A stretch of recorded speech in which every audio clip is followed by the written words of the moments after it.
Oke, alhamdulillah sudah banyak ya. Saya mulai lagi ya. Assalamualaikum warahmatullahi wabarakatuh. Oke, langsung aja ya ke materi tadi. Kita tentang keamanan komputer, etika, keselamatan, dan privasi. Oke. Nah, Dek, kalau kalian nih punya motor, ada resikonya nggak? Ada ya? Ada, Bu. Punya Ada, motor Bu. apa? Ada. Iya, Bu. Resikonya apa? Rusak, Bu. Rusak. Oke, apalagi ditilang polisi gitu kan ya? Itu Banyak, resiko-resiko. Nah, Banyak. sama Iya, Bu. Hacker, Bu. Iya, Bu. punya komputer.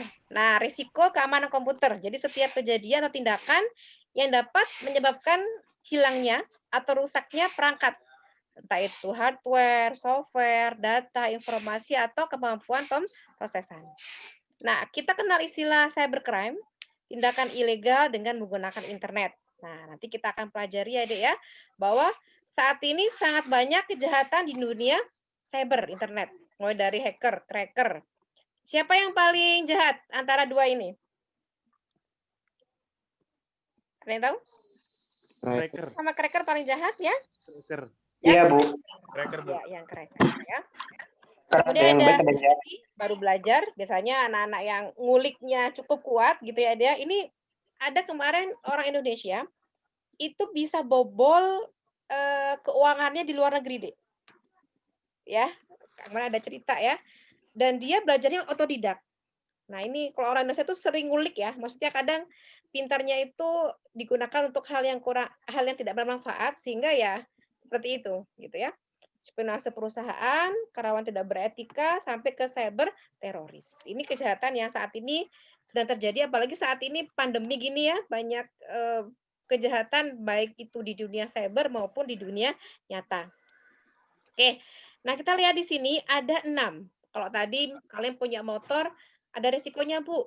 Kecelakaan, terus ditilang polisi, dipinjam teman nggak balik bensinnya, misalkan gitu ya. Nah, kalau ini ada 6.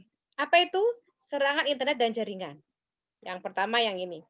Yang kedua, penggunaan akses yang tidak sah, gitu ya. Pencurian hardware, pencurian software, informasi, sama kegagalan sistem. Nah, yang pertama, serangan internet dan jaringan. Ini sudah sering sekali ya kita dapati gitu ya. Nah, untuk melakukan pemeriksaan ini ada websitenya, bisa kalian cek ya di sini beberapa situsnya. Kemudian, nah ada jenis-jenisnya. Ada virus, worm, Trojan horse, rootkit. Yang paling kejam, yang paling jahat, yang rootkit. Dia terlihat seperti legal, padahal dia ilegal, gitu ya. Ini yang Trojan, ya itu yang tadi legal kelihatan ilegal. Kalau rootkit dia kayak mata-mata kita, Dek. Maksudnya ditempelin suatu apa ya kayak software gitu ya, program dan orang lain bisa memantau seperti apa perilaku kita di komputer gitu ya. Nah, gimana ciri-cirinya? Ada suatu gejala. Gejala yang dimiliki ketika komputer kalian terkena suatu tadi entah itu virus, worm, Trojan horse atau rootkit, gitu ya. Apa yang pertama?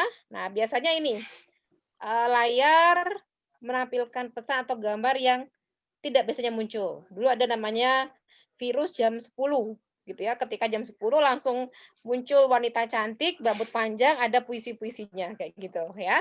Musik tidak lazim terdengar acak, memorinya jadi kecil, program file yang hilang, rusak, dan tidak bekerja dengan normal. Ini beberapa ciri-ciri terkena tadi ya, serangan internet atau jaringan. Nah, gimana caranya gitu ya? Ada beberapa cara, di antaranya yang pertama kita kalau kalian punya flash disk gitu ya, punya perangkat yang di luar, kalau mau nyolokin pastikan komputernya nyala terlebih dahulu. Karena kalau belum nyala, dia terinfeksi bisa menyerang semuanya. Yang kedua, silakan kalian setting ya. Komputer kita ada settingannya itu, Dek. Mau yang di-on, off-kan untuk yang sharing yang mana aja. Kalau itu nggak penting ya sharingnya silakan dimatikan aja. Bisa pasang antivirus sudah jelas ya, atau kita bisa install firewall. Ya, firewall. Fire itu api, wall dinding. Jadi sebagai benteng lah ya, supaya tidak terkena gangguan dari luar gitu. Nah, ini ya tadi firewall. Kemudian tadi resikonya adalah penggunaan dan akses yang tidak sah. Kalau yang unauthorized use, dia penggunaannya untuk aktivitas ilegal. Kalau yang unauthorized access, dia penggunaan komputernya nggak izin. Contoh gini, kalau kalian nih ya pinjam komputer gitu ya ke teman, sudah izin, pinjamnya izin, tapi penggunaannya nggak sesuai, berarti masuknya yang mana? Masuk yang akses, yang use apa yang akses? Yang Use. Yang use, ya yang use. Kalau kalian punya teman mau pinjam komputer nggak izin, berarti masuknya yang unauthorized access. Kayak gitu ya. Sekarang udah banyak ya deh ya. Jadi hati-hati. Nah, caranya gimana, Bu? Kalau kalian mendapati email yang nggak jelas, kemarin IPB sempat ini ya, ada sesuatu kendala yang nggak jelas, mendingan dicek kemudian di remove. Itu aman ya. Ya. Oke, kalian bisa pasang di sini ya. Nah, ini silakan posisi untuk yang seperti file sharing, public folder sharing, ini silakan dibuat kondisinya off. Ya. Nah, untuk yang penggunaan akses yang tidak sah, kalian bisa pasang misalnya PIN. Kalau sekarang laptopnya sudah ada yang pakai fingerprint gitu ya, atau pakai username, password dan seterusnya. Ini untuk jaga-jaga ya. Kita tetap harus bersikap waspada terhadap semua data yang kita miliki. Nah, ini yang tadi saya ceritakan, dia menggunakan perangkat biometrik. Ini karakteristik seseorang, unik. Entah itu sidik jari, entah itu wajah, ya, entah itu hand geometry system, gitu. Oke. Nah, ada istilah forensik digital. Forensik kita sering temui di rumah sakit sebenarnya, gitu ya. Tapi di sini forensik digital, Bu. Contoh, ada seorang yang nyebarin berita atau video via YouTube. Kok dia bisa ketahuan sih, Bu? Gitu ya. Itu dilacak deh pakai ilmu ini. Jadi kita kumpulkan IP-nya berapa, biasanya di mana dan seterusnya. Nanti dia kelacak. Sehingga pasti akan ketahuan ya ketika kita connect ke internet itu bisa dilakukan pelacakan. Oke. Nah, tadi yang pertama apa? Serangan internet dan jaringan. Yang kedua apa tadi? Penggunaan akses yang tidak sah ya. Oke. Yang ketiga, pencurian hardware. Yang keempat, pencurian software. Gitu ya. Nah, ini perusakan dan pencurian, ya, vandalisme dan pencurian. Kalau kita lihat ya, vandalisme tindakan mengotori atau merusak, kalau mencuri. Gimana solusinya? Jadi setiap ada risiko, kita ada solusi. Contoh kalian, risiko naik motor ditilang, Bu. Oke, gimana supaya nggak ditilang? Oh, lengkapi surat-suratnya, kayak gitu. Ini sama, risiko tadi penggunaan yang akses yang tidak sah, diapain Bu caranya? Tadi ada beberapa cara, misalnya pakai password, pakai PIN, kayak gitu. Nah, ini pencurian, gimana caranya? Kita pasang alat-alat seperti ini, misalkan ada alarm gitu ya, ada kabel yang kita pasang di perangkat yang lebih besar gitu, ya. Kemudian pencurian software. Nah, ini kalau di Indonesia agak susah ya kita tangani ya, karena harga software itu sebenarnya kalau yang license cukup mahal. Kalian bisa gunakan di open source, atau kalau untuk IPB sudah kerjasama ya dengan Microsoft, itu menyediakan software-software yang memang harganya murah, tapi dia ori, gitu ya. Nah, pencurian software itu apa itu? Tindakan ya mulai dari nge-crack kalau kita bilang ya. Jadi ya mulai dari memperjualbelikan, kemudian menggunakan dengan yang tidak sah tadi. Kalau kita ada istilah single user license agreement, berarti itu diberikan untuk satu user. Nggak diizinkan kita untuk mengkopinya. Ya. Kalau untuk universitas, ada juga yang memang haknya untuk sebuah institusi. Nah, ini ya tadi ya, menyalin, meminjamkan, menyewa, mendistribusikan. Ya. Nah, oleh karena itu biasanya software butuh aktivasi produk. Ya, kita suka bilangnya, ya udah kita crack aja ya gitu ya. Secara ini ya tidak boleh ya. Oke, ini yang sedang marak, pencurian informasi. Ya, jadi bagaimana informasi itu dicuri, Bu? Contoh gini deh, misalkan si A sama B komunikasi. gitu ya. Si A, B sama komunikasi, ada si C penyadap. Si C penyadap.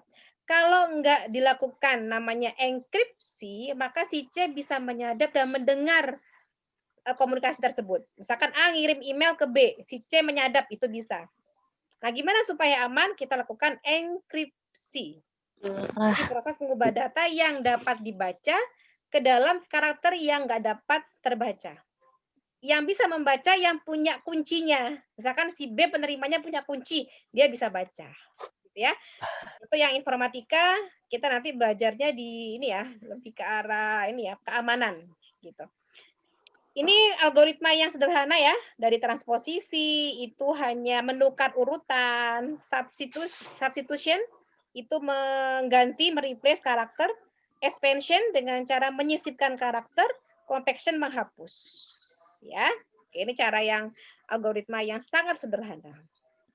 Nah, berikutnya pencurian informasi. Saat ini, Dek, nah, musim pandemi, Bu, orang tanda tangannya semuanya pakai tanda tangan image. Kalau kita bilangnya itu yang tanda tangan kita biasa itu image ya, Dek ya. Nah, gimana tuh tanda tangan digital, signature? Nah, kita bisa apa ya? Kalau IPB sekarang sudah ada aplikasi namanya DigiZ. Udah tahu ya? Belum, Bu. Belum, Bu, belum. Masa sih? Kalian Iya, bisa Dok. tanda tangan, contohnya kayak gini. Tadi saya baru tanda tangan ya. Bentar.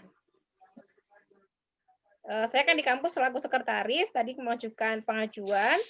Nah, nanti kalian bisa melakukan tanda tangan di ini ya, di dokumen dan itu sah secara ini. Karena memang kitalah yang berhak di kode-kode. Biasanya kalau kita di Indonesia itu BSSN sebagai badan yang menaungi hal tersebut. Saya pernah dapat pekerjaan ya dari kabupaten untuk membuat aplikasi tersebut. Nah, ini contohnya, Dek, ya. Jadi saya yang Maaf, menandatangani. Ibu, nggak ada, Ibu. Oh, sorry. Tidak muncul. Oh, yang tadi PPT-nya muncul nggak, Dek? Tadi muncul tapi hilang lagi, Bu. Oh, Jaringan gitu. mungkin. Jaringan, Bu. Oh, oke. Ini muncul sekarang? Sudah, Bu, sudah muncul. ada. Nah, ini kayak PDF gini, ada, Bu. Bu. Jadi saya tanda tangan, di sini ada QR code-nya, menunjukkan bahwa ini memang tanda tangan kami. Nah, tanda tangan digital itu bukan ini, kalau ini kan namanya digital image ya. Ini kita upload gitu loh. Nah, ini harusnya nanti yang diproses biasanya ya oleh BSSN kalau yang secara resmi ya. Gitu. Ini contohnya. Oke. Tadi PPT saya berarti nggak ini, Dek? Tidak tampak? Iya, Bu. Kok kalian baru Iya, bilang? Bu, nggak Tidak, ada. Bu. Tidak sampai. PPT ini tampak nggak tadi? Tadi belum. Tadi tidak, Bu. Tadi Tidak, dengerin Bu. Tadi ngedengerin doang, Bu. Tiba-tiba itu. Oh, Iya, gitu. Bu. Ya Allah, maafkan. Perlu Iya, Bu. diulangi, nggak usah ya? Bu sudah Tadi mengingatkan. saya buka PPT sendiri, Bu. Iya. Iya, Nggak Bu. apa-apa, Bu, nggak apa-apa. Nggak apa-apa kok, Bu. Nah, ini Maaf, contohnya Bu, ya. sudah Ada mengingatkan. digital certificate, TLS, kemudian VPN, ya. Nah, kita pasang nih kalau di web ada namanya HTTPS, gitu ya. Nah, ini. Ya, tadi ini kalian baca sendiri ya. Nah, sudah kelihatan sekarang? Sudah, alhamdulillah. Oke. Berikutnya Sudah, Bu. kegagalan sistem. Ya, ini resiko yang keenam tadi ya, yang terakhir. Nah, penyebabnya ya banyak. Antara lain adalah aging hardware, natural disaster, atau mungkin kalau di Bogor suka listrik mati. Itu juga bisa. Ya. Kemudian error di program komputernya. Nah, caranya gimana? Bisa kita pasang UPS gitu ya. Atau kita pasang suatu device yang lain ya untuk membantu menstabilkan komputer kita. Gitu. Oke. Berikutnya backup, ini penting ya, Dek ya. Karena yang namanya komputer nanti kita punya file dalam bentuk soft file itu sangat mudah rusak, sangat mudah hilang, sangat mudah dicuri. Nah, kita harus punya cadangan. Boleh nyimpannya di perangkat misalkan hard disk lain atau di cloud storage. Itu lakukan secara berkala, periodik, ya. Nah, ini yang kemarin saya alami ya. Kalau kita sering menggunakan laptop, terutama masa pandemi seperti ini, itu ada dampak-dampaknya. Di antaranya ini metacarpale, pergelangan tangan, sakit. Kemudian kalau badan biasanya apa? Leher. Nah, ada caranya. Punggung, Ya. Bu. biasakan istirahatkan 10 sampai 15 menit gitu ya mata kalian, lihat yang di luar, terus olahraga ringan leher, benda-benda kita, tangan dan seterusnya. Atur pencahayaan, kemudian font size-nya juga. Gitu ya. Oke. Oke, ini ya sisi ergonominya kita. Nah, ini yang benar, Dek. Posisi duduk, jarak pandang, derajatnya berapa gitu ya. Oke. Nah, ini saat ini computer edition. Jadi terjadi ketika kita menghabiskan seluruh kehidupan sosial ya. Kalau kita bilangnya mah ngidam waktu komputer, senang aja gitu depan laptop gitu. Kalau yang sekolah karena memang ada kewajiban ya, ya dilaksanakan. Tapi ada kalanya kalau kita jalan di mall, kadang nyetir, kadang lagi yang paling mengkhawatirkan naik motor tapi sambil WA-an. Nah, itu yang berbahaya ya, diperhatikan. Oke, itu untuk keamanan. Berikutnya ke internet. Semoga ini bisa ya.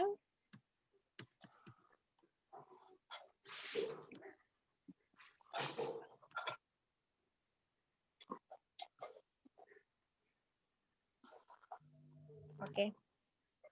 Kelihatan sekarang, Dek? Kelihatan, Bu. Oke, ya. Terlihat, Bu. Terlihat, Bu. Dek, internet. Terlihat, Bu. Kalau kita bilangnya interconnection network. Jadi kumpulan jaringan ya yang menghubungkan jutaan bisnis, pemerintahan, edukasi, individu gitu ya.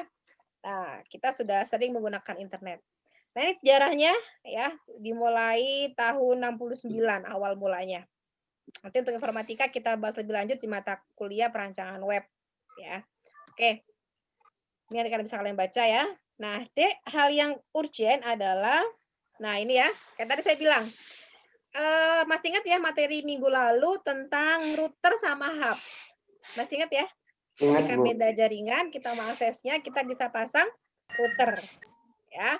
Nah, ini contohnya misalkan di kampus mau koneksi internet. Nah, Bu supaya aman tadi bisa pasang firewall. Ya, di sini. Oke, ini yang wired berarti pakai kabel, wireless tanpa kabel.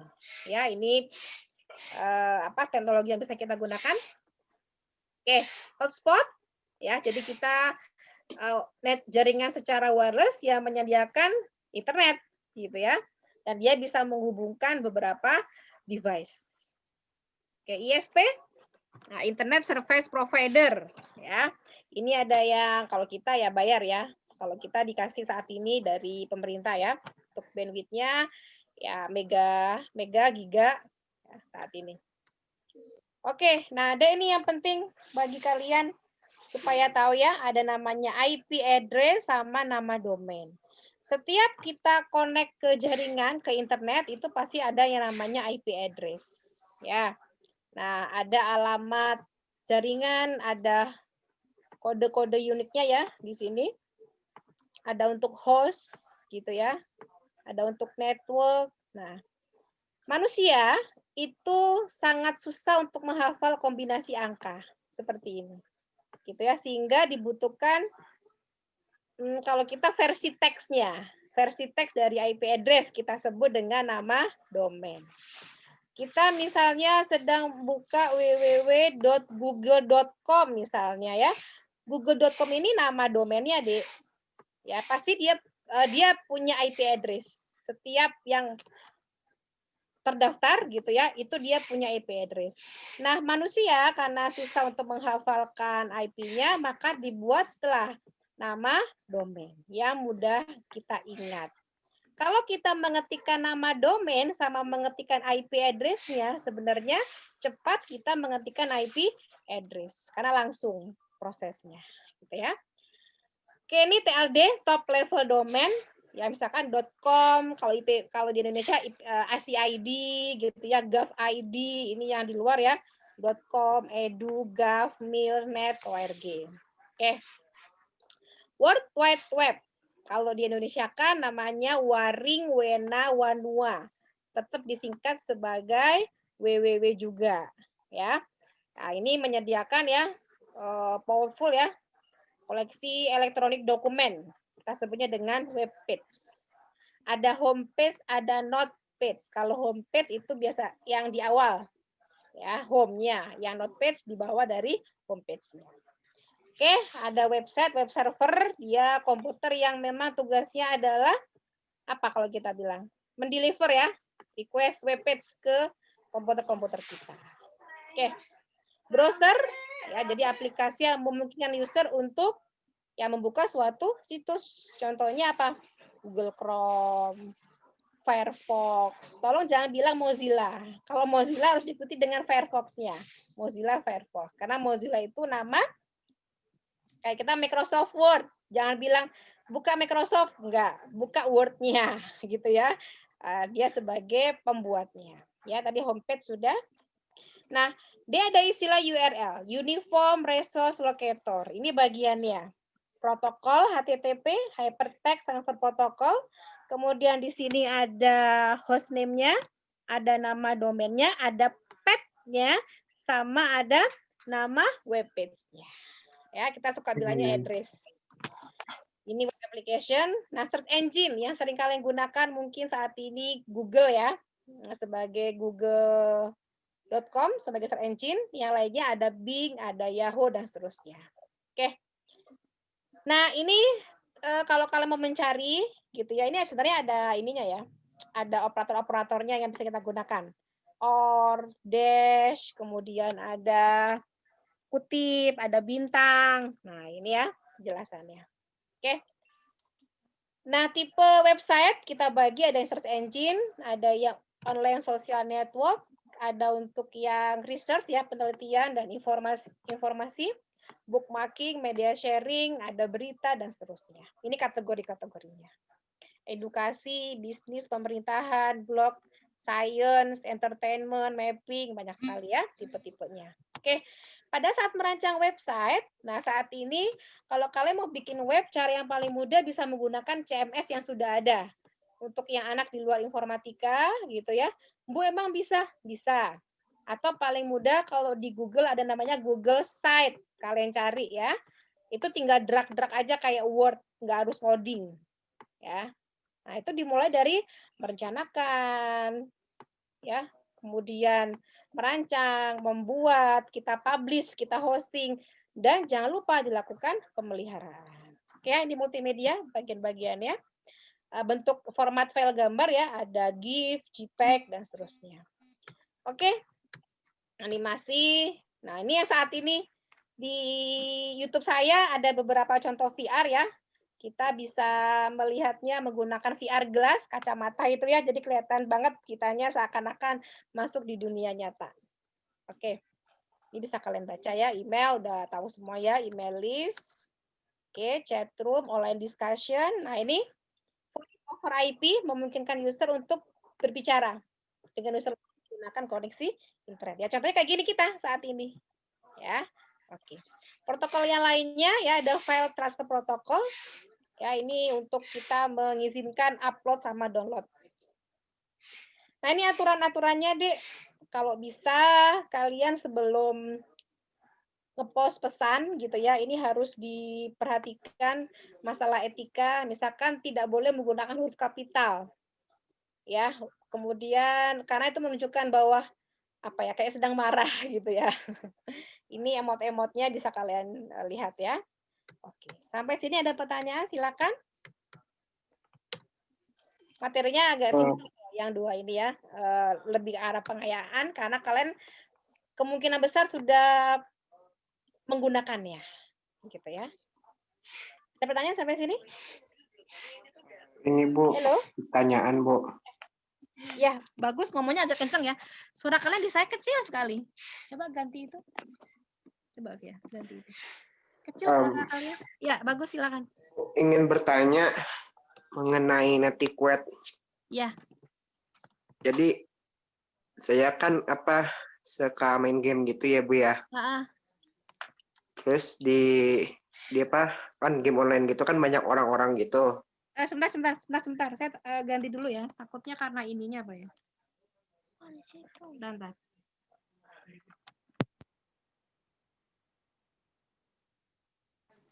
Iya, silakan bagus. Terus biasanya suka banyak kan gitu yang suka ngomong kasar gitu.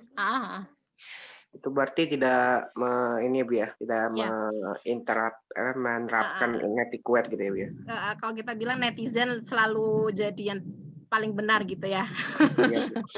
Kalau di Twitter juga sama ya, seperti itu ya.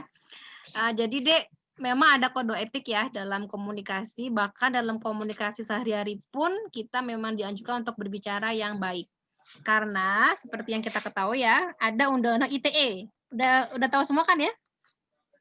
Tahu Bu.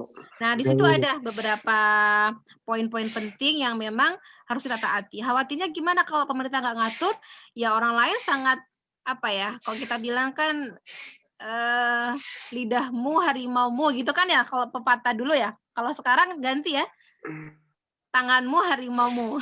Karena sekarang sudah banyak yang menggunakan tangan ya sebagai tulisan gitu ya, ngomongin orang, kemudian berkomentar tidak sepantasnya atau kotor dan seterusnya. Termasuk yang beberapa kejadian terakhir ini ya, yang kita tahu bahwa ada istilahnya ya, bully, terus dan seterusnya, itu memang sangat mengganggu kejiwaan.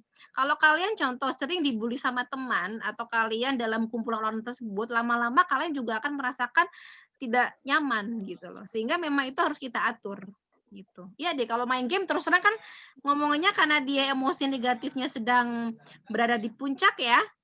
Contoh gini deh, yang saat ini sedang sedih, yang saat ini sedang bete gitu ya. Kalau saya ngomong misalkan, ih nggak bisa banget sih, atau yang mungkin kulitnya agak gelap seperti saya gitu ya, hitam gitu ya, itu lama-lama pasti dia akan tersinggung gitu loh. Ya, karena lagi turun emosinya, ada emosi negatif. Tapi kalau dia lagi bahagia nih, habis dapat nilai 100 Aplikom atau dapat penghargaan senilai 50 juta gitu ya, temennya ngomong apapun kira-kira dia dengerin nggak? Enggak, biasanya. Enggak, misalkan, hitam, biarin aja gitu kan. Artinya saat emosinya positif gitu ya. Sehingga saat ini silakan kalian buat kondisi kejiwaan kita, hati kita itu positif. Gimana caranya? Bisa, sangat bisa.